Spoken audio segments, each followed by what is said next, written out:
welcome to the 7th session of Healthy Head and Healthier Mind. In my last session, I was showing you this picture of liking and disliking. Now you may think that only kids will remember the pain. In the picture, if you see kids and the parents together having a meal, you may think that only kids will remember the happiness of the meal. Not like that. Even the parents will also remember the happiness of the meal. Same way, if the kid is being beaten by the mother for some mischief or maybe for some mistake, now you may think that only kid will remember the pain. No, the mother also will equally remember the pain. In general, when parents punish their children, parents punish the children with a different motive, and the children may take it in a different way. And children may keep thinking that parents are punishing them, but unless a discipline is maintained, the children may go out of control. So at times it becomes necessary even to punish the children by the parents. But even the parents will be under pain after this punishment. My example, when my son was studying in school, at times he used to be very committed. At times he did not complete his tasks. So I used to keep a small stick at home. I never used to beat him regularly, but I used to show him the stick. That showing of the stick was enough for him, and he was able to complete the tasks. One day what happened, I became so angry with him, and I took the stick and I beat him. After I beat him, it was really painful and he was crying.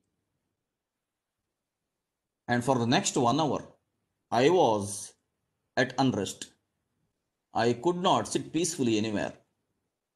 And I was thinking, why did I become so angry that I caused a severe pain to my son? And after about 1 hour, I went to him and I embraced him. Then I told him that I'm sorry. And my son, immediately he told, it's okay, Daddy. He used to call me as Appaji because I had told him to call me as Appaji. And he immediately told. And I thought that for that 1 hour, I was under more pain than my son. My son's physical pain would have healed the next day. But if I did not apologize to him that day, then my anger or my frustration would remain with me. Now my son has completed his degree. If at all now I beat him, I may get 2 beats in return. Okay. Subhashita which says, Lalayet panchavarshani, dashavarshani tadayet, prapteshu shodashe varshe, putram mitravadacharet. Lalayet panchavarshani means a kid has to be nurtured for the first 5 years. Dashavarshani tadayet, for the next 10 years, the kid has to be punished. Because it is at that time that the kid will learn discipline, the kid will learn commitment, and the kid will learn its own abilities. So, for the next 10 years, the kid has to be punished. Prapteshu shodashe varshe putram mitravadacharet. After 16 years, son or daughter, they have to be treated like friends. This is what Subhashita says. If this is followed by the parents, then gradually we will have a very good generation of youngsters who will be disciplined by their parents themselves. But for that matter, parents should have high level of maturity when they are educating the children. First thing is that the parents should have enough discipline with them. Parents should have enough commitment with them. Only then it is possible that their children can be groomed. So in this way, let us come back to the topic of today's discussion. We have been discussing about memory and the mental health. Whatever we like, that we remember. Whatever we dislike, that also we remember. Sometimes we remember the dislike, which is more than the like. The remembrance. We remember whatever we deeply like and also whatever caused us pain. We remember that which we repeatedly recall, that which we repeatedly experience, that which we repeatedly feel, and that which we repeatedly think. Whatever we repeatedly recall, that we remember. Whatever we repeatedly experience, that we remember. Whatever we repeatedly feel, that we remember. Whatever we repeatedly think, that also we remember. Some of the listeners may wonder that I have been telling so many subhashitas in each of these sessions. How do I remember all these subhashitas? I remember those subhashitas because I repeatedly recall. My one habit is that I generally leave my home at morning 7:30 and I reach my college somewhere around 8:45. So on the way, when I am going on the road through my bike, I don't think of all other nasty things or about the traffic or about any frustrating things. I don't think that way. For that 1 hour or 1 hour 15 minutes, I keep on recalling all these things which I want to recall again and again. And I'll have my own thought process whenever I travel. And I'll be driving also very safely. I'll not be losing any control of my driving as such. But driving has become a subconscious habit now. So gradually driving will happen on its own. You don't have to keep on honking your horn in a traffic jam where traffic jam will be cleared in its own way. So there is no point that you will lose your patience and you will keep on honking your horn for which there is no solution. So in many such cases, it is better that you should have a buffer time with you. That is how I plan. It takes around 1 hour to reach the college, but I generally keep a buffer time of additional 15 minutes to half an hour. So in that particular journey every day, I keep on recalling whatever I remember, and that is how I remember so many such subhashitas. We remember that which we repeatedly recall, and that which we repeatedly experience, and that which we repeatedly feel, and that which we repeatedly think. Because this is how each and everything is ingrained inside the neurons. This means that whatever satisfies our ego is remembered very well, and whatever hurts our ego is also remembered very well. Whatever satisfies our ego is remembered very well, anyhow, and whatever hurts our ego is also remembered very, very well. Like the sumptuous meal is remembered very well, at the same time, the beating is remembered very, very well. Kids may forget, adults will remember. In general, children play with smaller toys, adults play with bigger toys. I generally keep saying that children are angels and adults are devils. Because children commit mistakes unknowingly, whereas adults commit mistakes knowingly. You can observe that way. If children are quarreling with each other, next day they will forget it. But if the adults quarrel with each other for years together, it will go on like that. Why they remember? Because whatever hurts our ego is also remembered very, very well.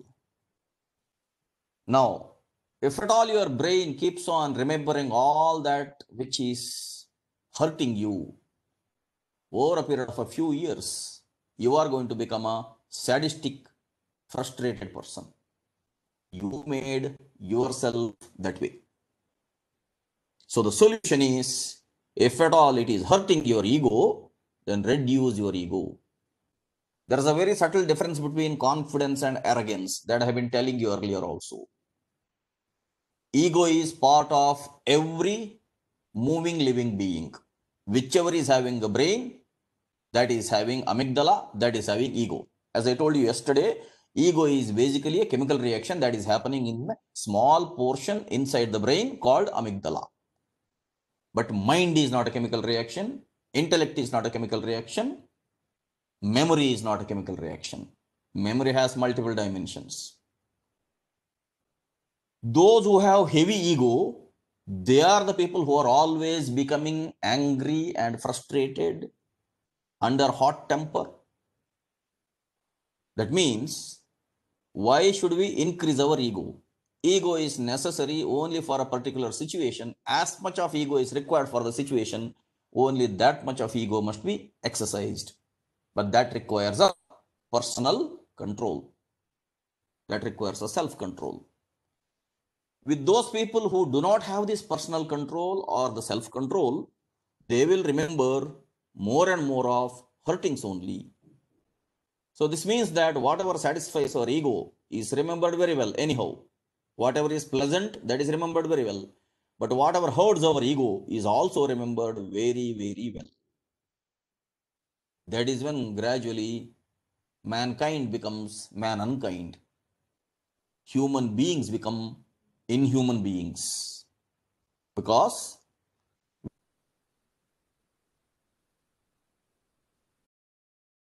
year by year, if ego keeps on increasing, then the human beings are worse than animals. Animals will have a certain percentage of ego that does not increase with the age. That will remain as it is. But with human beings, the ego increases with the age, or arrogance increases with age. That is why I told children play with smaller toys and adults play with bigger toys. Children will play with plastic bikes, plastic cars, plastic houses. Adults play with real bikes, real cars, real houses. And sometimes adults will keep on changing their spouses also. So adults are supposed to be more wiser than the children that way. But it is not so. In general, adults have developed the ego in such a way that they have contaminated their own minds in many ways, partly because of the social conditioning, partly because of their own lack of introspection. So that is when I say children are angels and adults are devils. Children can easily correct themselves. Adults may not be able to correct themselves. They'll have their own obstinacy not to correct themselves. And that is when the law of karma comes into picture. I'm going to talk about the law of karma later on in detail, not now. I'll tell you a funny example. Very funny. Let us say in a college, a boy and a girl go to a movie or a restaurant together. They may go out of fun or out of friendship. But if at all I go to a movie or to a restaurant along with my neighbor's wife, I go personally, purposefully. That means an adolescent boy or a girl, they may do something without actually having an intention of doing something wrong. If an adult does these things, they will personally do something wrong and they will keep on justifying even their wrong act also. They will keep justifying that they are right. One of my relatives had an extramarital affair and it became public with the spouse. When it became public with the spouse, they had a quarrel with themselves. When they had a quarrel with themselves, my relative started justifying that even Krishna had 8 wives. And extramarital affairs are a style of the rich people. What is wrong in that? He brought the example of Lord Krishna. Does he understand Lord Krishna? Who is actually Lord Krishna? And who are the 8 wives of Lord Krishna? That's a completely metaphysical secret. This body has got 7 chakras. Mooladhara, Swadhisthana, Manipura, Anahata, Vishuddha, Ajna, Sahasrara. These are the 7 spiritual centers in the Pranamaya Kosha. I'm not going to go into a lot of detail right now. Just because the topic of Krishna came here, I'm telling you. Now the 7 chakras, there is one more much subtler chakra at the top of Sahasrara. That is called Vyoma chakra. So Krishna's 8 wives are these 8 chakras. Krishna himself is the self or the soul. So the mundane, selfish people need not quote Krishna and Rama for their mundane examples. They need not bring the divine qualities into their mundane life unless they seriously understand what is meant by Rama and what is meant by Krishna. In my next presentation, I am going to talk at much length about all these avatars of Vishnu. It is basically a metaphysical story or metaphysical reality. I am going to tell in detail about that. For the same reason, Krishna is the 8th son and Bhishma is the 8th son. That is a metaphysical secret. Krishna is the 8th son of Vasudeva and Devaki, indicating the 8th chakra. Bhishma is the 8th son of Shantanu and Ganga. That is also signifying the 8th chakra. There is a very big secret in the Ramayana, in the Mahabharata, in the Bhagavata. This my relative could not understand at all. He simply quoted about Lord Krishna. Which means adults, when they commit all these mistakes, they don't admit that they are doing some mistake. They'll start justifying that they are right that way, and they'll have enough evidences to quote. It is told that even a devil can quote from the Bible. That way. Now immediately the spouse reacted saying, whatever you did, if I do, what will happen? Now that was an attack for him that he could not digest. And that is when he gradually changed himself. But this example I told you, how people can keep on increasing their ego, and after a certain period of time, the ego will turn into arrogance and they will keep on doing all types of nasty activities, and then they keep on justifying their nasty activities also. But my dear friends, please understand, there is a law of karma working at the background. Mercilessly, that law of karma is working at the background. If electric current is flowing in the wire, and if you are trying to put in some plug into that and you switch on, you may know that the electric shock will happen, you may not know that the electric shock will happen. But if you touch that live wire, electric shock will definitely happen. That electric current which is flowing in the wire, it is not bothered about whether somebody is a human being or somebody is a noble being or somebody is a realized person or somebody is a fool, whatever way. For everybody, the electric shock is bound to happen if they touch the live electric wire. In the same way, the law of karma is working at the background with every human being. As such, even in nature also, the law of karma is happening in its own way. The two words called prana and karma cannot be translated into English. So I'll be using these two terms as it is. Even they say that prana is life force, that life force does not carry the complete meaning of the word prana. Similarly, even if they say that karma is the law of action and reaction, actually that law of action and reaction is not completely signifying the whole meaning of karma. So these two words I will be using as it is. Let me continue. The more we try to forget something, the more we will remember it. Why? The more we try to forget something, the more we will remember it, because whenever we try to forget something, we are again recalling it. Whatever you want to forget, actually, you will say that I want to forget this, I want to forget this. When you say that I want to forget this, you are recalling that particular thing. And the more and more you recall, we remember that which we repeatedly recall. The more and more you recall, then more and more of the programming of the neurons will happen. I'm going to show you later on how neurons are going to work. The more and more neurons are going to be programmed, and more the neurons are going to be programmed, there will be synaptic connections between the neurons, and you will remember more.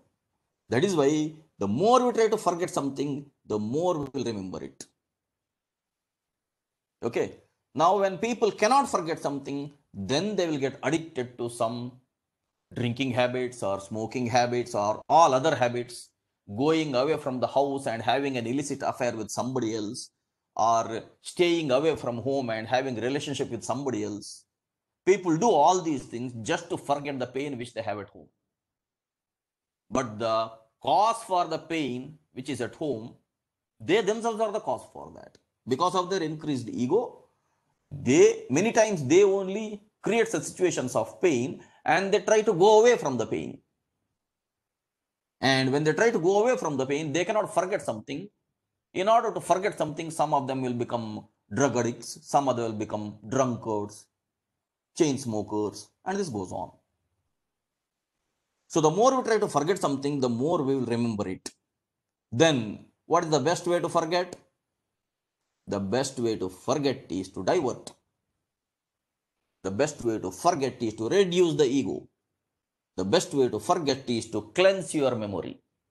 The best way to forget is to again rewind your memory or refine yourself. The best way to forget is start practicing yoga abhyasa. Yama niyama, asana pranayama, pratyahara dharana dhyana samadhi. I keep telling that Patanjali is the greatest scientist on this earth. Vyasa is the greatest philosopher on this earth. And Shankara is the greatest teacher on this earth. And why I tell, you will gradually come to know about it. All other scientists, they work only on the physical matter and the chemical matter. Whereas Patanjali worked on the life-giving matter. Patanjali worked directly on the mind, on the intellect, on the memory. Yogas chitta vritti nirodha. That is the meaning of yoga. Meaning of yoga means chitta vritti nirodha. Restraining the contents of the memory itself is called as yoga. That is why there is yama and then niyama, then asana, then pranayama, then pratyahara, then dharana, then dhyana, then samadhi. So that particular process of Ashtanga yoga is going to refine you like anything. It is going to cleanse you like anything. I am the living example for that. I am the living evidence for that. So, if at all you really want to forget something which is painful, then you will have to gradually refine yourself. When I read the Bible, I highly appreciated the many sentences which were coming out of the mouth of the Jesus Christ, where he told that love thy neighbor as you love yourself. And in the whole of the Bible, many times Jesus Christ keeps saying to forgive others. Even during his time of crucifixion also, what he told? The great Jesus Christ told, "Oh my dear Father, forgive them. They don't know what they are doing." That was the greatness of Jesus Christ. So many times, if you have to forget something painful, then the best way is to forgive them and then forget them. As long as you don't forgive them, you will remember them. As I've been an advanced pranic healer, the one lesson which they taught us in the pranic healing sessions was pranic healing courses. Initially, it was a basic course, then it was an advanced course. They insisted that the healer should have forgiveness. The healer should be able to forgive others for all of their mistakes. As long as we do not forgive anybody, then we will not develop sympathy, or we will not develop mercy or compassion, and then we will not be able to channel energy. Then when unable to channel energy, we cannot heal anybody. So that way, if you have to forget something, or if you have to forget some painful situation, it is better that you forgive those people, leave everything for the law of karma. At the background, the law of karma is working for each and every human being. So you don't have to worry much about what will happen. You don't have to worry. Whatever is destined to happen will happen, because destiny is the law of karma itself. I have enough evidences about whatever I am saying, but not today. Later on in these sessions only, whenever I discuss law of karma, I am going to talk a lot more about the same. So the more we try to forget something, the more we will remember it. So don't put an effort to forget something. Putting an effort to forget something itself is going to register it more. Now let us say, when you were in first standard, later on you came to second, third, fourth, fifth, sixth, seventh, then you came to high school, 8th, 9th, 10th, then you came to PUC, 11th and 12th, then you came to degree. Now when you came to degree, do you remember whatever you learned at 7th standard or 6th standard as such fully? No. You will remember only those pleasant experiences, and you will remember also those painful experiences. But you will not remember each and every wording in the textbooks which you studied for those many years. For those 12 years before degree, whatever you studied in each and every textbook, in each and every subject, do you remember all that? No. How did you forget all that? How did you forget all that? Now you will say that, sir, we cannot remember everything as such whole, right? Correct. You cannot remember everything as such whole. That is why we remember whatever we deeply like and also whatever caused us pain. I remember those teachers who punished me in my school days, and I remember those teachers who encouraged me also in the school days. Now you may wonder why people would have punished you, sir. There have been some sadistic teachers also in our school, and they used to punish unnecessarily also. In one particular school, my father was the headmaster, and in the same school, I was there in the 7th standard. There was a teacher who was angry on my father. Whenever he used to be angry on my father, he used to come to me and pinch my thigh. That was his way of showing his sadism or anger. I had such sadistic teachers also. In the same school, I had one madam. Her name is Geeta. And she encouraged me heavily in writing poetry. She recognized that I have a writing ability. In that young age itself, she used to encourage me in writing poetry and writing essays and in giving speeches in the school competitions. And she nurtured my talent in the young age itself. Now I remember both of them, because whatever we deeply like, that also we remember. Whatever caused us pain, that also we remember. Now you may ask me, why should we remember whatever caused us to pain? Yeah, we should remember because we should not come across the same situation once again. So many times we will have to remember the negative experiences also, so as to avoid them in future. But the thing here is, now the more we try to forget something, the more we will remember it. So if you have to forget something, you should not put a lot of effort in forgetting it. Actually, forgetfulness is effortless. Remembrance is effortful. All my engineering students understand this. If they have to remember answers for particular questions, then they have to put a lot of effort. If you have to forget the whole subject, they need not put in effort. So as such, forgetfulness is effortlessness. Remembrance is effortfulness. So don't put effort to forget something, because forgetting is natural. If at all you have to remember, you have to put a lot of effort for that. Just look at this picture. You can see a rat's brain here. Then you can see a rabbit's brain. You can see a cat's brain. You can see a sheep's brain. You can see a chimpanzee's brain. You can see a human brain. You can see a dolphin's brain. Just observe this picture and understand that even the size is different. At the same time, even the structure is different. Look at the rat's brain. There are not many wrinkles there. In the rat's brain and the rabbit's brain, there are not many wrinkles.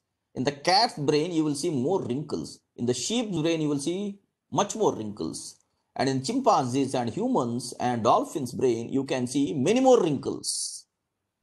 More the wrinkles in the brain, more intricate is the network. More intricate the network, more is the ability to remember. So when God evolved these creatures, I don't know whether I have told you earlier or not, Udbhija, Svedaja, Andaja, Jarayuja, Manuja. This is the sequence of evolution. The one which sprouts is called Udbhija. The one which is created in water is called Svedaja. And the one which is born out of an egg is called Andaja. The one which is coming out of the uterus is called Jarayuja. And finally, human beings are called Manuja. This is how God evolved the beings. So when he evolved the beings, you can see the evolutionary process where the size of the brain also got increased and the structure of the brain also got more and more complicated and the network became more and more complicated.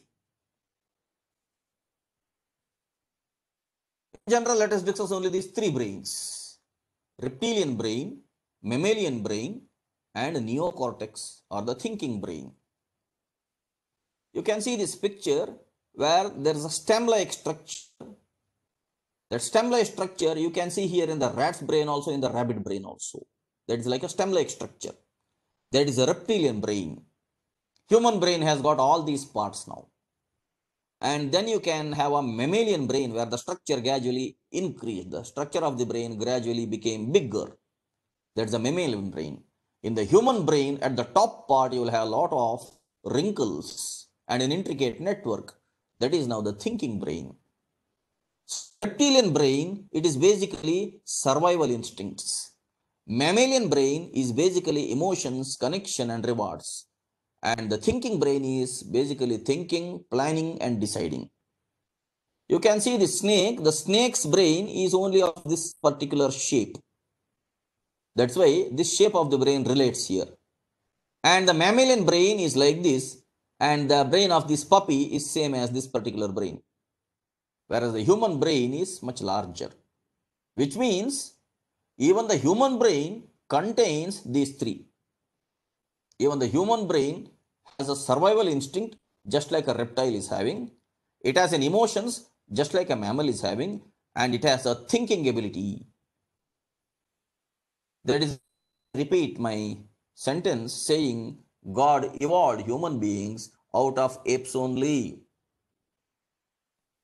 There are some fundamentalist people who talk that Charles Darwin's theory is wrong, and they say that there is no evolution as such. Look up.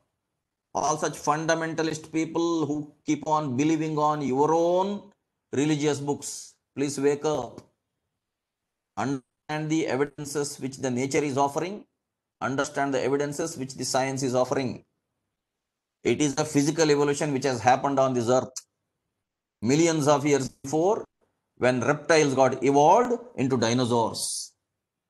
And gradually dinosaurs became heavily aggressive and gradually dinosaurs were destroyed. After millions of years, again gradually apes got evolved. Out of apes, humans got evolved. Now humans also have become quite aggressive. Now humans also are being systematically destroyed. Understand the law of nature, understand the law of karma, which is working with nature as well. Nature is conscious of its own. Okay. So that way, if at all you object saying that all these are wrong, I should tell you how many years Charles Darwin went through his ship to some particular island, and for how many years he studied nature very carefully. That is when he formulated those laws. Actually, evolution is not happening because of Charles Darwin. Evolution is happening because of God. God himself has planned this physical evolution. In our part, we can try to be having a mental evolution because he has given us the freedom to evolve better. So physical evolution is very much a part of nature. So that way, the human brain, this is the proof that the human brain has got all the three structures. It has got the reptilian structure also, it has got a mammalian structure also, and it has got a human structure also. Again, you can see this structure of the brain where the stem or the brain stem, this is a reptilian brain. That's a survival state, as I've told you. And there the creature is asking, am I safe? If at all in front of you, if a snake is coming, you are thinking whether snake you. Snake is thinking whether you will hit the snake. Both are thinking about, am I safe? Now you are ready to attack the snake if it bites you, and snake is ready to bite you if you attack it. Actually, both want to hurt each other, right? Both are thinking that, am I safe? That is what is the animal instinct, which is there even in the human being. That is called survival state or brain stem, which is working as safe. Now the upper portion, which is a mammalian brain, that is emotional state, or it is controlling the limbic system, and it is thinking, am I loved? If a puppy is in front of you, if you put a biscuit to the puppy, puppy will wag its tail and puppy will smile at you.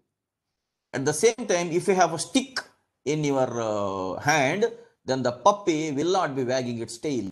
It will be becoming ready to attack you also, or to run away. So there the puppy is thinking, am I loved? In the case of a snake, the snake will never be thinking, am I loved? There is no love in case of reptiles. There is love in case of mammals and humans.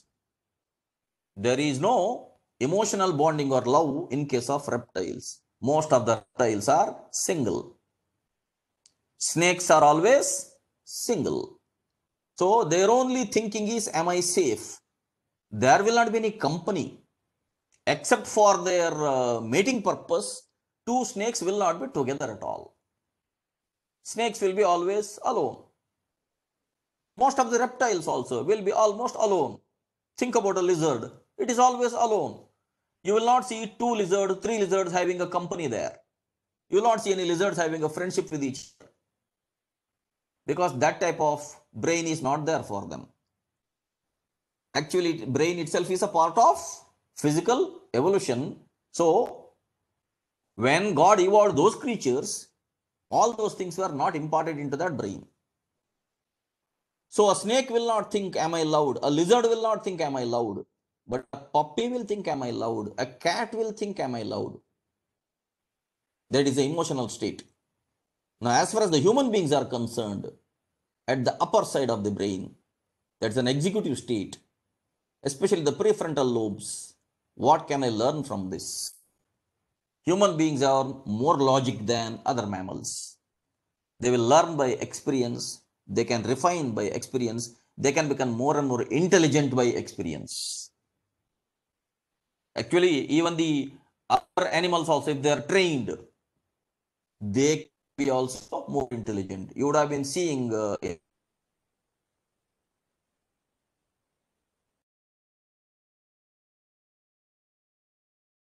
one who is training them.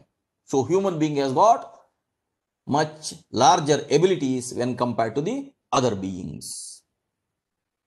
That is why Adi Shankara says in his Viveka Chudamani that this human life is the greatest gift of God. Out of all the life forms, human life is the best life form where you can have self-realization, you can have God realization. This Adi Shankara directly says in his famous book Viveka Chudamani. Reptilian brain is fight or flight. A snake will either try to attack you or it will run away. Mammalian brain is fornicate and feed. Primate brain or ape's brain or human brain is imagine and rationalize. Now the reptilian brain is reactive and reflexive. Mammalian brain is memorize and behave, whereas primate brain is cooperate and empathize. Now remember this fact, a reptile will never remember as a mammal remembers or as a human remembers. People simply say that Havina Dvesha, Haniradu Varusha. Totally wrong. A snake will never remember all those things which happened earlier because its brain is not constructed that way at all. People simply create a lot of stories regarding snakes. All of those stories are fake stories, imaginary stories. And people are lost in such imaginary stories. That is why Basavanna says, Kallanagara kandare halanere embaru, Vishadanagar kandare kolembaraya. Basavanna makes a fun of these people, saying, if there is a snake's form in a stone, then they'll pour milk on that stone. When the real snake comes, they'll say that kill it, it is poisonous. People have their own wrong faith systems and they are lost in their faith systems. So, a reptile or a snake will never have such a memory as a mammal is having, or a primate or a human being is having. Now, the reptilian brain, its basic habit is to avoid hazards, whereas the mammalian brain is to approach rewards, and the primate brain is to attach to groups.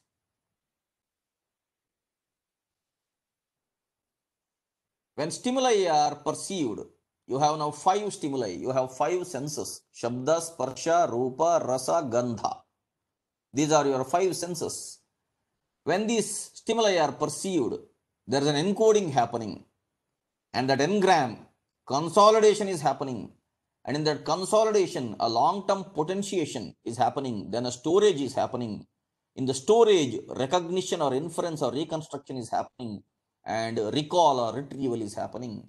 This whole thing is happening within the brain. In fact, the human brain is the most wonderful organ which God designed. Even though it looks like a small piece of flesh, it's a most wonderful organ which God has designed and God has manufactured. In general, people think dream is a waste of time. Generally, people think awakened state itself is a heavily efficient state, dreaming state has no meaning, and sleeping state is total waste of time. In general, people keep saying that they have to work for 14 hours a day, 16 hours a day. They have to work more and more so that they will achieve more and more. They don't know that creativity is coming out of dreams only. Dreams are not waste. Dreams are something divine. I have put a full form for this dream. This is the full form which I only have encoded, delving into the reality of ego and memory. In the awakened state, your 5 sense organs are working, your 5 motor organs are working, your body is working. In the dreaming state, the physical body is not working, but your mind is working, your intellect is working, your memory is working, your ego is working. These are called as 4 antakarana, which I have told you yesterday. These 4 antakarana are working in the dreaming state. But in the dreaming state, it is not you who is deciding what to dream, but you are only experiencing the dream. In the awakened state, it is you who is deciding what to do. But in the dreaming state, you are not deciding what to do, but you are the one who is experiencing the dreams. Many times in the dreaming state, you will be seeing places which you have not seen. You will be seeing people whom you have not seen. And you may not be seeing those people even in real life also. You may not be seeing those places which are in real life also. They are totally imaginary places or imaginary people, imaginary situations. Many times in the dreams, you will feel as if there are illogical situations, illogical scenes. But when you are experiencing the dream, you will not think that they are illogical. Only when you wake up, when you recall the dream, then you will say, what type of illogical, stupid dream I had. Now, don't have that judgment that a dreaming state is an illogical state. Dreaming state is a creative state, because creativity comes out of imagination, and imagination is basically illogical. Read that great book called Alice in Wonderland. Very special book, very small book, very special book. Read that great book. Once you start reading that Alice in Wonderland, you will say that this is all completely illogical. It is completely illogical. How can Alice go into a rabbit hole? It is completely illogical. Now don't judge. Just read the book till the end. Then you will appreciate Lewis Carroll. It's a great book where a lot of learning is there in that particular book. Let us say a painter takes a brush and colors. He will not be having a clear thought process about what he has to paint. If he is a real intuitive painter, he will not have a clear thought process about what he has to paint. He will not plan much. But gradually, creativity comes out of his own hands. In Bengaluru, we have a very famous painter called BKS Verma. He has been painting right from his childhood. He must have taken this art from his previous life because nobody taught him how to paint. He started painting on its own. Now he takes a thread and he dips the thread into the color paint and he simply uses that thread on the canvas and a beautiful picture emerges out of the canvas. Now how that comes out of his own hands? It is imagination.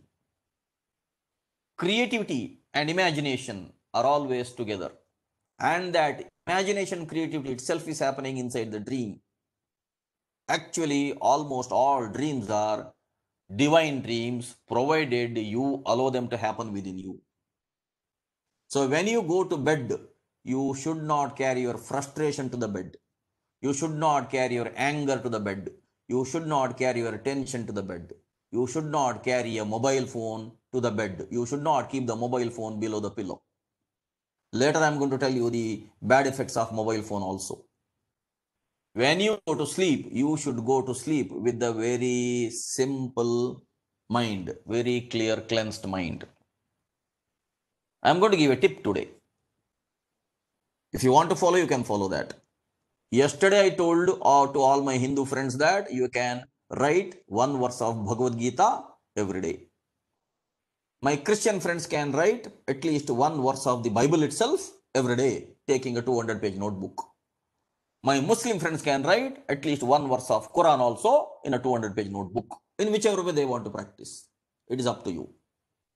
But my today's tip is especially for Hindus only. I don't have such tip with my Christian friends or Muslim friends. If they want to follow this, they can also follow this. The tip is check your horoscope. In the horoscope, check which pada, which nakshatra you belong to.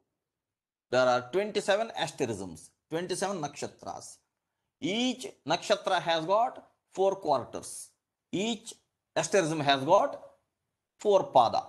Now, in your horoscope, you find out which nakshatra, which pada, which asterism, and which quarter.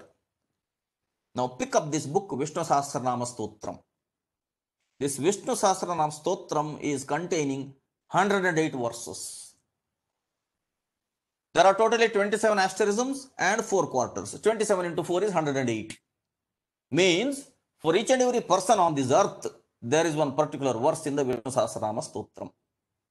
Whether you are a Hindu or a Muslim or a Christian or a Jain or a Buddha or Sikh or Farsi or anybody, you will have your date of birth, you will have your time of birth, and you will know your place of birth.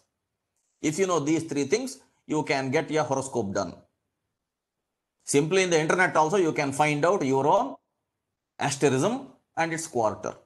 Free of cost. You can simply go for some website checking where automatically it tells you based on your time of birth and date of birth and place of birth, it will tell you which asterism and which quarter.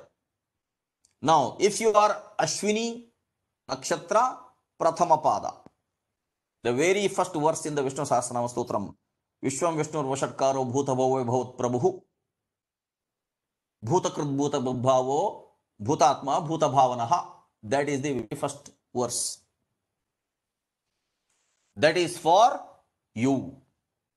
Now you remember this verse, memorize this verse, and then before you go to bed, sitting on the bed, chant this particular one verse 12 times. Then you go to sleep. As I've been telling you, dream is a divine state. You should not go take your frustration or anger or tension into the dreaming state, because dreaming state is a creative state. Unlike that Sigmund Freud told, Sigmund Freud very wrongly told that in the dreaming state, all the hidden desires are coming out. In the dreaming state, the hidden instincts which are there in the body are coming out. He was totally wrong. I'll tell you one of my experiences now. I'll tell you an example in the beginning. One scientist, he found out that benzene contains 6 carbon molecules, 6 hydrogen molecules. And he knew the formula that it is C6H6. But he could not understand its structure. How the 6 carbon molecules and 6 hydrogen molecules are bonded together, he could not understand. With the same thought, he went to sleep. In his dream, he saw a snake biting its own tail. Next day morning, he woke up. He thought, what a crazy dream I had. I saw a snake and I saw a snake biting its own tail. What type of crazy dream?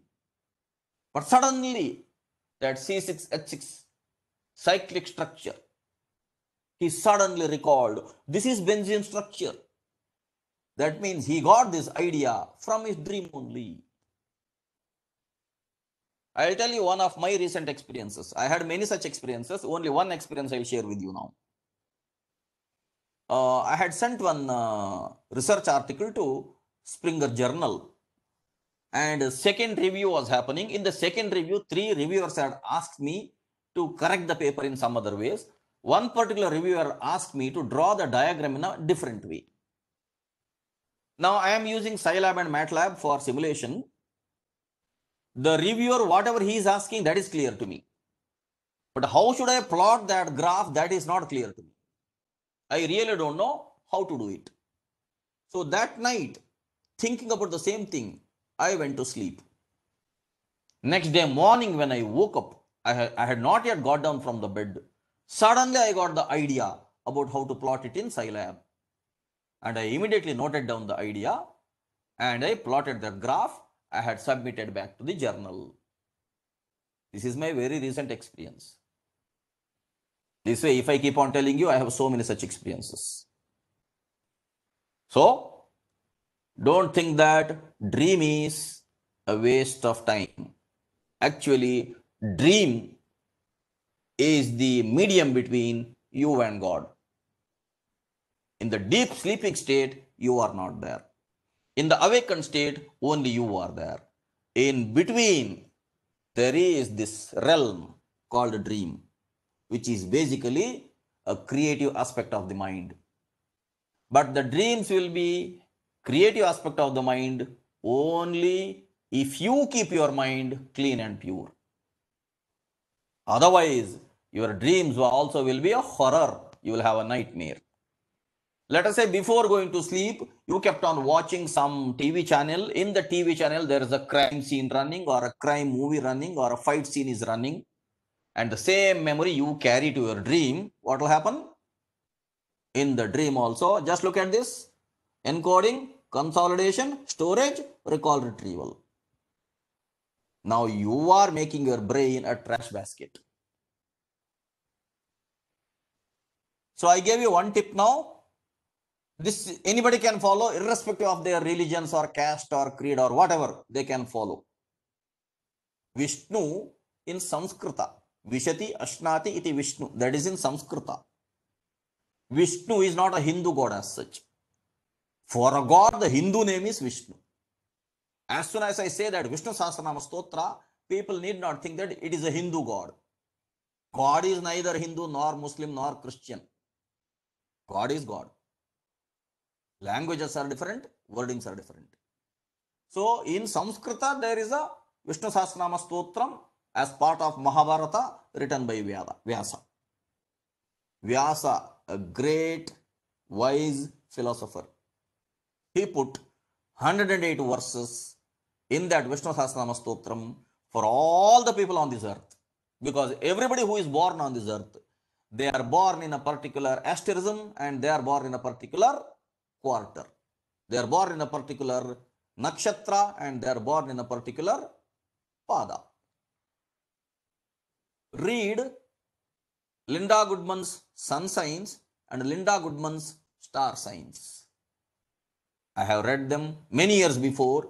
And even now I appreciate that great lady Linda Goodman. She was an astrologer in the western side, and she was a spiritual channel also. To know more about her, you will have to read her second book called Linda Goodman's Star Signs.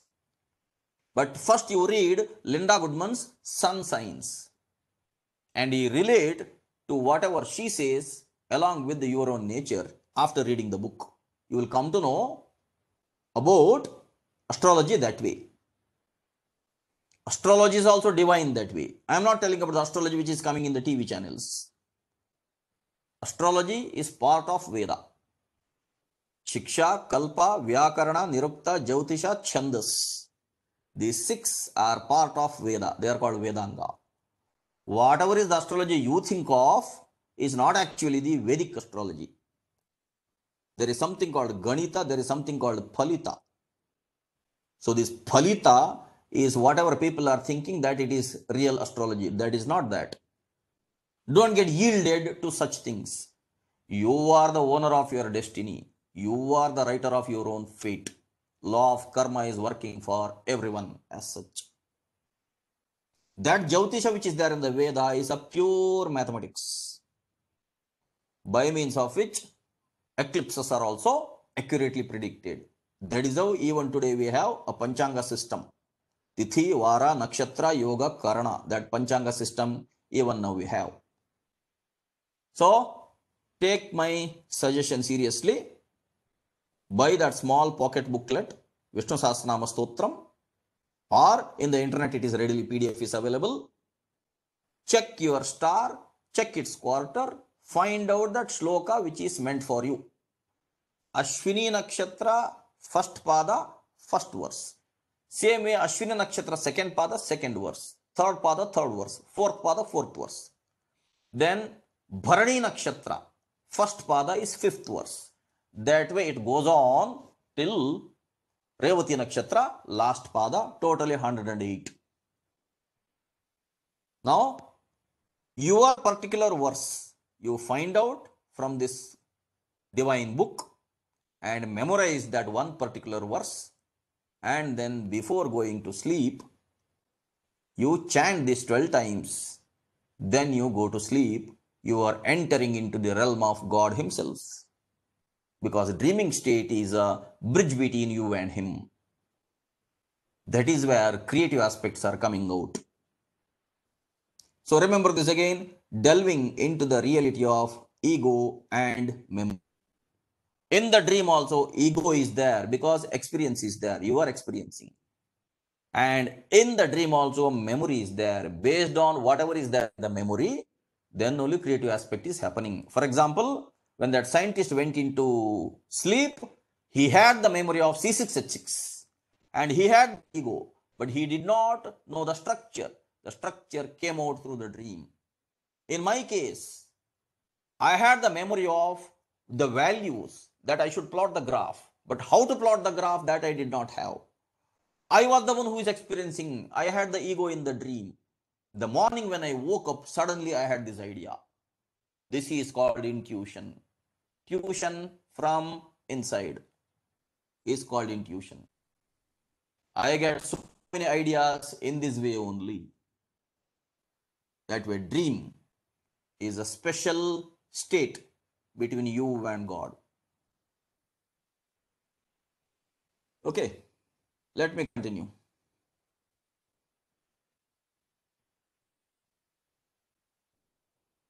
Now you may ask me, sir, what is your nakshatra? What is your shloka? You may ask me. My shloka I will tell you. I will give you a homework. My verse I will tell you. You only find out which is my nakshatra. Tomorrow's class you tell me. Ajas sarveshvara siddha siddhi sarvadirachyutaha vrushakapi rameyatma sarvayoga vinisrutaha. This is the verse belonging to my star, that star's quarter. So it is up to you to find out which star is mine. And the special thing is that in this particular verse, there is that word called yoga.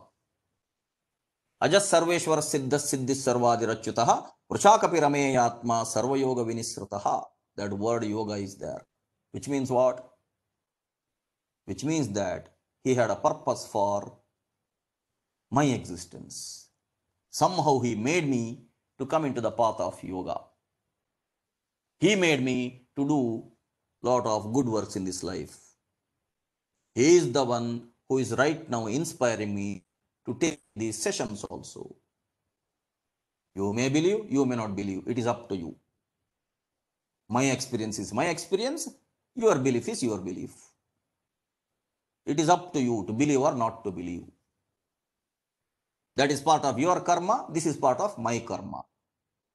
That's all. Ultimately, all of us are alone. But we are all instruments in his hand. If we allow him to take care of ourselves, he will take care of us.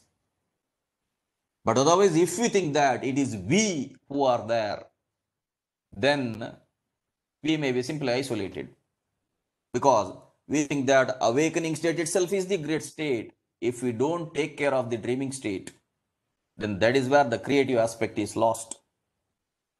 That is why you should never take your frustration, your pain, your stress or your anger to the bed. And before going to sleep, you should not keep watching television. This television, this mobile phone, you should have a limit of the usage of these electronic gadgets. Just because television is there, don't keep on watching it till the end. Just because mobile phone is there, don't keep on using it till the end. You will not develop the creative aspects. You will not develop the intuitive abilities.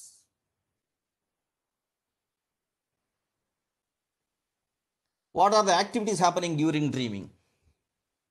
The first activity is dissolution and construction of the ego. This is the very first thing happening.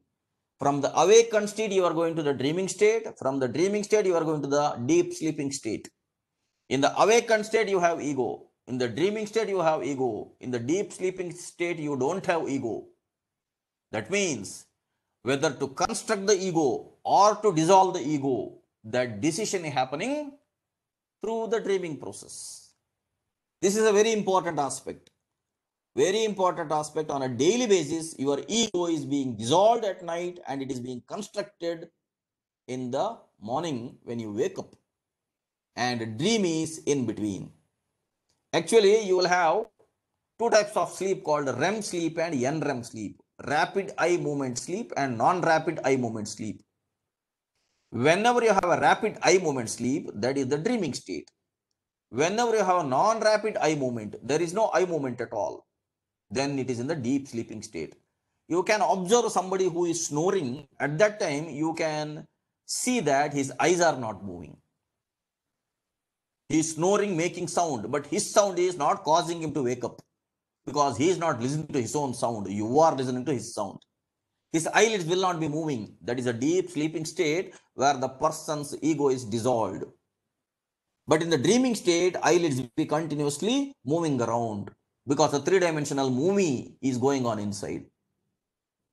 So during sleeping, if at all somebody's eyelids are rapidly moving up and down, left and right, then you are sure that they are dreaming right now. They are watching a three-dimensional movie inside.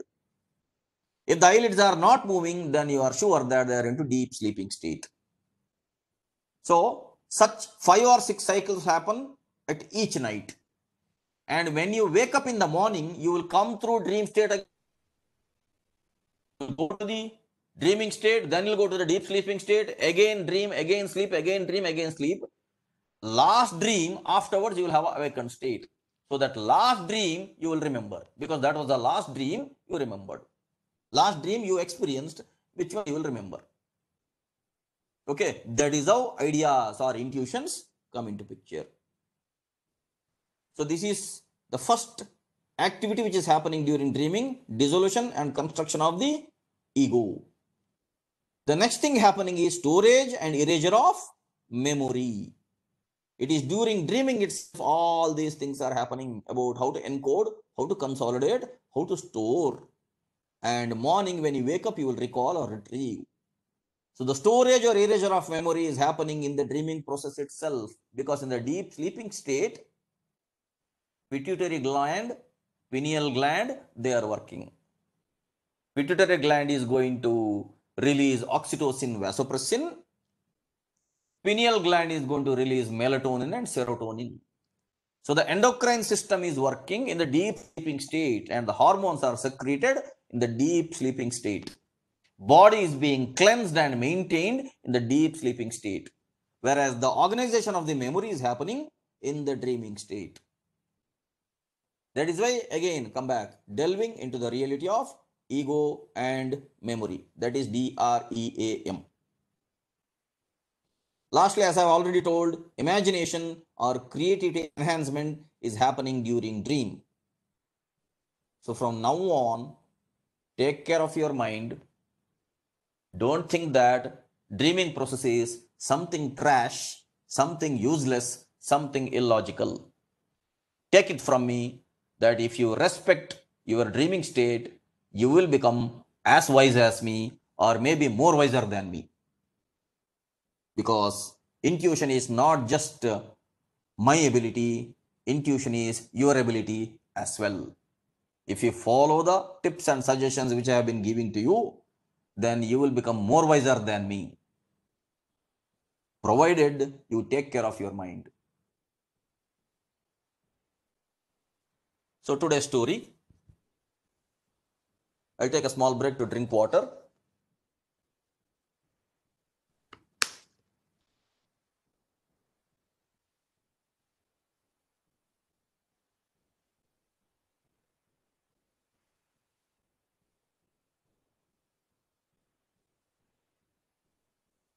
There is a question that can we recite individually or can you do for your loved one or spouse from Vishnu Sahasranama? No, that will not work. They have to do individually. Everyone has to do individually. When you are hungry, you are going to eat for your stomach. If somebody is hungry, if you eat, their hunger will not go. So, such things cannot be done for loved ones or for spouse. Everyone, actually, they are all alone. We are all alone on this earth. All other relationships are only the relationships which we assume that we have. So, it is everyone who have to do for themselves. Karma is always individual.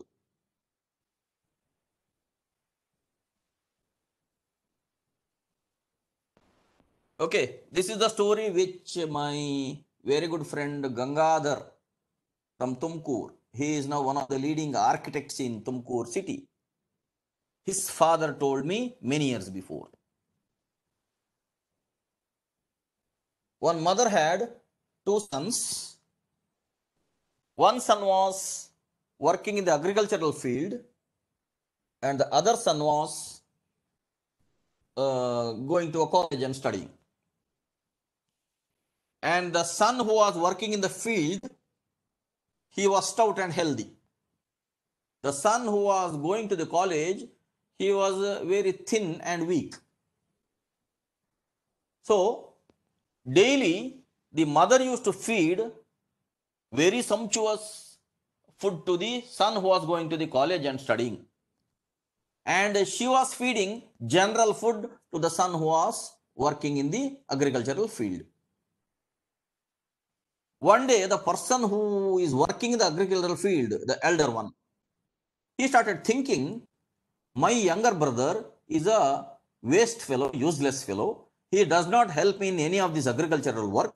He keeps on going to college and keeps on studying books, writing exams, studying books, writing exams. Never helps me in the agricultural work as well. It is me who is working for the maintenance of the family. It is me who is growing crops, and my mother does not have gratitude towards me. My mother has to take more care of me. Instead, she is taking more care of my younger brother who is good for nothing. This is how he thought. That day evening when he went to home, he asked his mother directly, why mom, why are you not taking care of me? It is me who is working for the family. And this younger fellow is good for nothing. He simply goes to college and comes back, keeps on writing exams and reading books and all that. He does not help me in any of the agricultural work. You are supposed to feed me very good food and you need not take care of him as well. Now, this was a serious allegation on the mother. What the mother should tell now? Mother thought there is no way in which argument can be won, because that was his side of argument. Many times, if you start arguing with the fools, gradually you will end up becoming a fool, because even a fool will have his own point of proving himself. So this mother thought, let me not have an argument with him, let me have a demonstration. So the mother called both the sons to the living room. She asked them to remove their shirts and she asked them to lie down on the floor, on the back. And the mother brought 2 butter balls from the kitchen and she kept 1 butter ball each on the chest of these 2 brothers. And she told, wait for some time until whose butter ball will melt. And after a few minutes, the butter ball which was on the younger son's chest melted. The elder son was thinking that the butter ball which is on my chest will be melting because I am the one who is working. But the butter ball which is on the younger son's chest melted. The elder son was aghast. He was thinking, my younger brother is good for nothing. How come the butter ball which is on his chest melted? How come he is having that much of energy? Now the mother told, look, my dear son, you go to agricultural field and you will work there. You will come back. Whatever I feed, you will eat, you will digest, you will go to sleep. You are remaining healthy because of your physical work. But my younger son goes to college. When he goes to college, in an engineering college, for 4 years, there are nearly 48 theory subjects and so many lab sessions.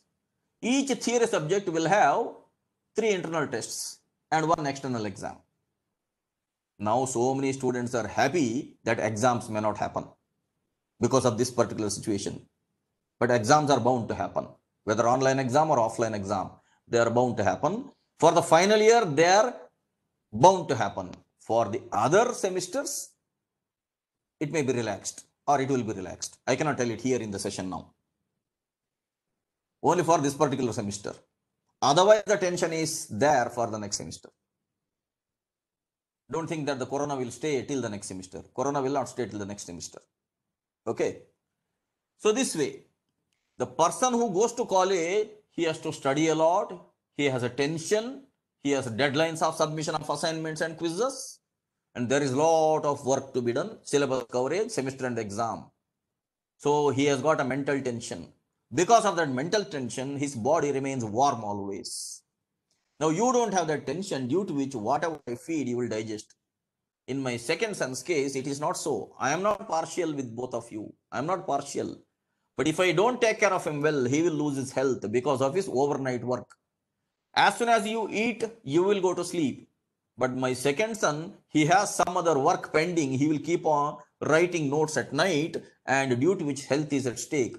If I don't feed him with more nutrition, he will lose his health. That is the reason I am taking care of him this way. So the meaning here is, brain consumes much more energy than the body, and if the brain is at unrest, body will also suffer. If the brain is at unrest, then also body will have its temperature. Okay, there is some question in the chat box.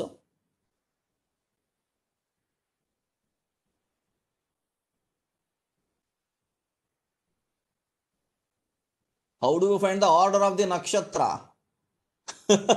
For this question, what should I say? Take a Panchanga and study the order of nakshatra once again. Ashwini, Bharani, Kritika, Rohini, Mrigashira, Ardra, Punarosu, Pushya, Ashlesha. Go on till Revati. 27 nakshatras. I cannot teach you the 27 nakshatras names here. Just go through the Panchanga once again.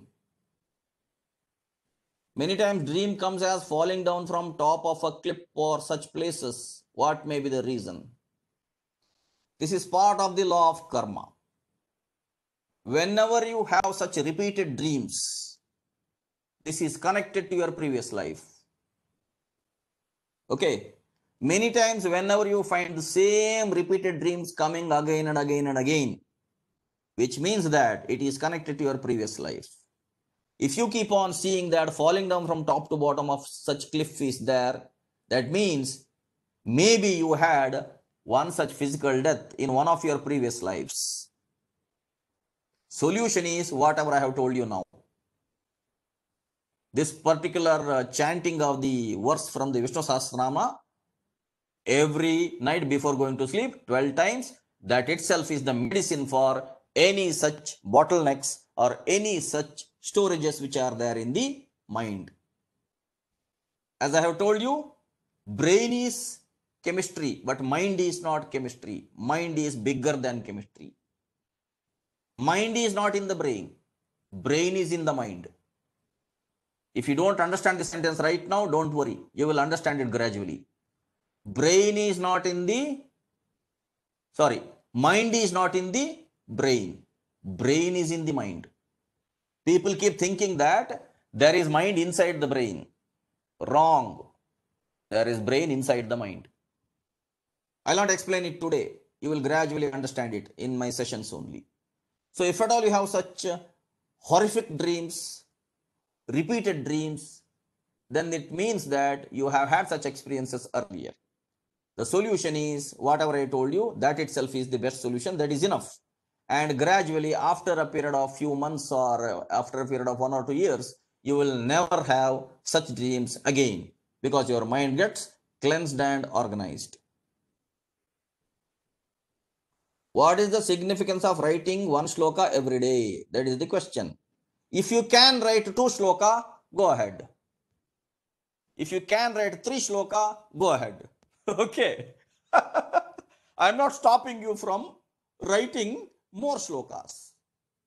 But minimum is 1 shloka. Because people will say they don't have time, they don't have time. They will have time for everything else as such. Can they not find a time of 5 minutes for writing 1 shloka? For such people, I say, you write 1 shloka. But when I wrote it, I did not write 1 shloka. I used to write 5 shlokas sometimes, 6, 7, 8, 9, 10. That's why I used to write. I did not take 700 days to complete this task. Okay. But for people who are always querying, questioning, and are lazy and saying that they don't have time, for them I am saying that at least you can have a time to write 1 shloka. But if you have more time, you can write 2 also, 3 also, 4 also, 10 also. No one is stopping you.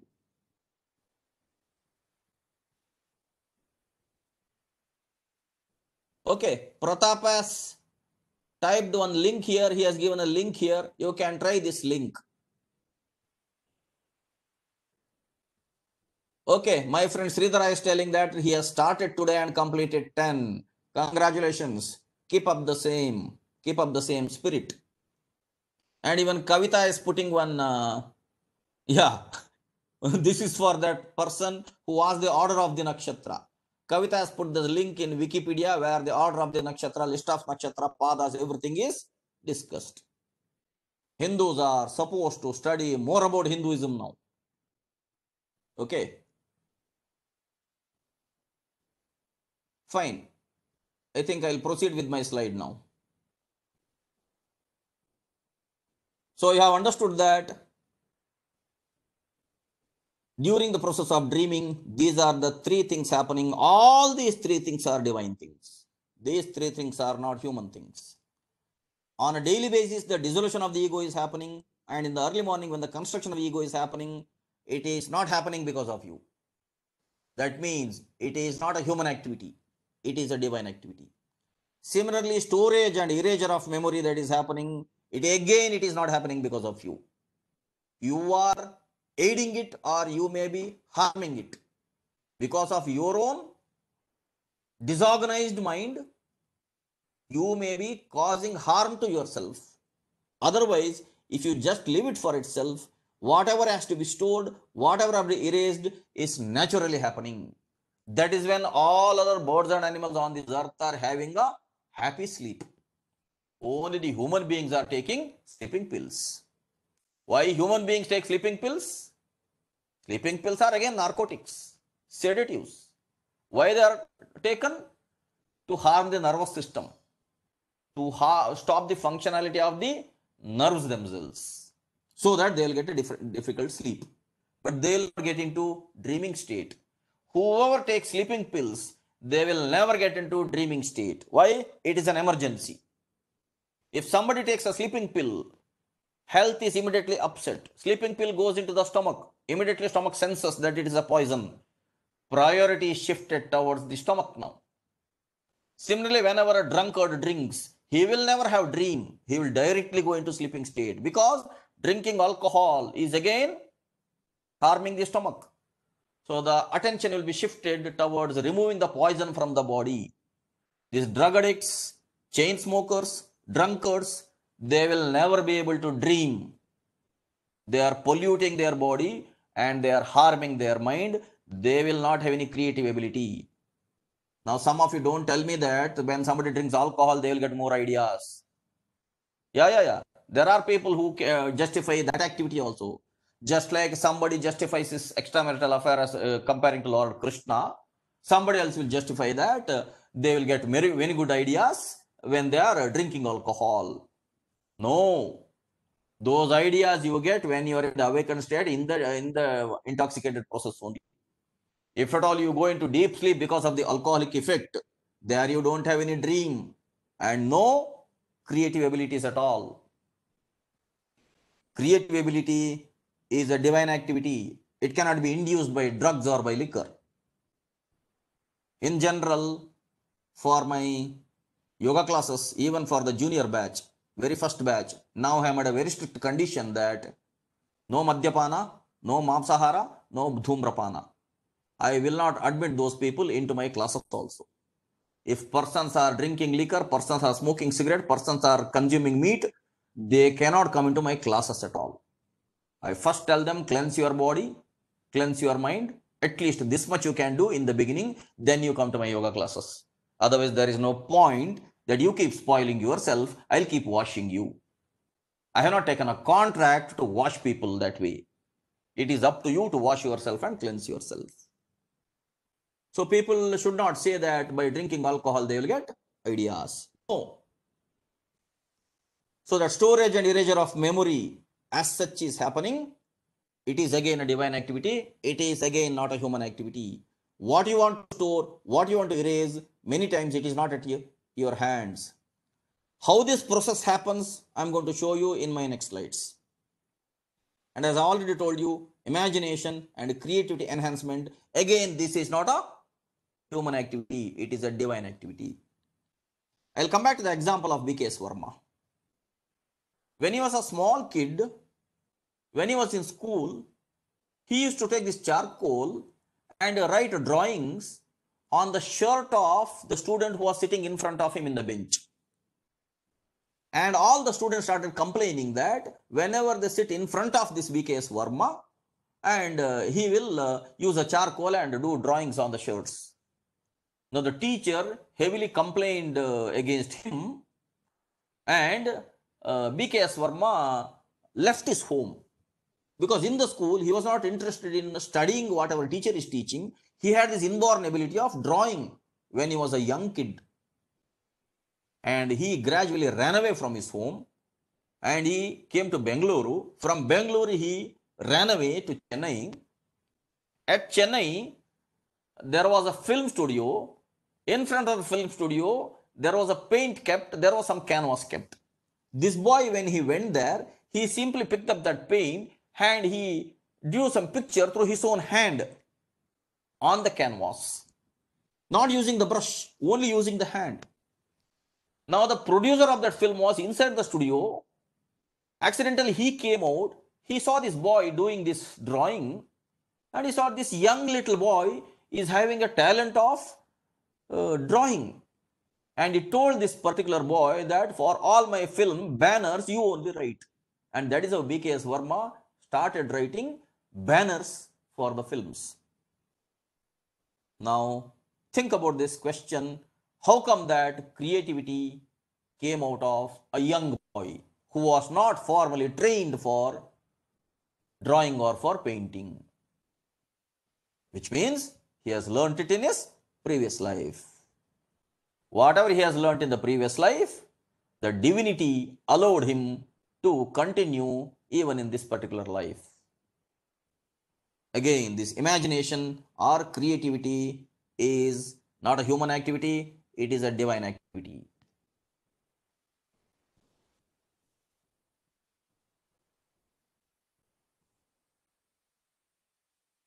Look at this. You will have information input, you will have sensor inputs from the external world. Initially, it will go into a short-term memory. From the short-term memory, there will be an organization happening with an affective system, with the working memory, with the motor system, and gradually there will be a connection to the long-term memory. That means the brain is an intricate network of neurons, and all neural activities again chemical reaction. But ultimately, mind is not there in the brain. Mind is beyond the brain. Brain is the tool for the mind. Full form for mind is MIND, move inward, now discover. Always you are moving outward to the sensory inputs from the external world. You have to stop always moving outward, somehow move inward. That is why in yoga we have pratyahara, dharana, dhyana. Yama, niyama, asana, pranayama is outward, whereas pratyahara, dharana, dhyana, samadhi is inward. So mind, full form, MIND, move inward, now discover. Is it in the brain or is it beyond the brain? So the brain works in a very complicated way. Even in a computer system, you will have something called primary memory, you will have something called secondary memory. In a desktop or in a laptop, you will have a RAM and you will have a hard disk. That RAM is a primary memory, whereas hard disk is a secondary memory. In the RAM, temporary workplace and temporary organization is happening, and in the hard disk, permanent storage is happening. I told you yesterday that whatever human beings have created, they have created whatever God has already created. Same way in the brain, there is a RAM and there is a hard disk, not as such physically, but in the same aspect. There is a short-term memory where all the sensory inputs will come there, and in the short-term memory, some organization happens and it is related to the affective system and the motor system for the physical activities of the body. But in the long run, there is a long-term memory. This is like a hard disk where a permanent storage is happening.